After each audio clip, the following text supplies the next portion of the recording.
చెత్తనా కొడుకులు చేతగాని కొడుకులు అయితేనే హ్యాకింగ్ ఇచ్చుకున్నాడు. చేతగాని కొడుకులు గాజులు వేసుకుంటారు చేతిలో గాజులు.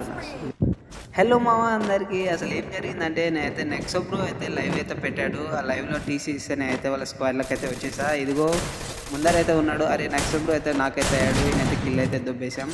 నెక్సో బ్రోకి అయితే రివైవ్ అయితే ఇచ్చేసాం. చూసుకోవచ్చు మామ, మన నెక్సో బ్రోని అయితే పైనుంచి అయితే కొడుతున్నారు. చూద్దాం ఏడున్నాడు. ఈడైతే పైనుంచి అయితే కొడుతున్నాడు, చూశారు కదా. మన పక్కలో అయితే ఎనిమిది అయితే దిగడారేమో, నాకు టీమేట్ అయితే కిల్ అయితే దుబ్బేశాడు. ఈ నుంచే కొడుతాడు. కరెక్ట్ ఫుల్ డ్యామేజ్ అయితే అయింది. మన దయ్యం బొమ్మను అయితే పంపించాం. డ్యామేజ్ అయితే పడుతుంది. అరే మన నెక్సో బ్రో అయితే కిల్ అయితే దుబ్బేశాడు, చూసుకోవచ్చు. ఇప్పుడే మామ చూడండి, పైన ఎనిమిస్ లేరు అనుకోని కింద అయితే ఫైర్ అయితే వచ్చేసింది. కిందికైతే వెళ్తుంటే మన నెక్సో బ్రో అయితే నాకైతే అయ్యాడు. రివైబిద్దామని ఇలా వెళ్తుంటే చెప్తానా కొడుకు అయితే వచ్చేసాడు, చూసుకోవచ్చు. నన్ను అయితే నాకైతే చేసేసాడు.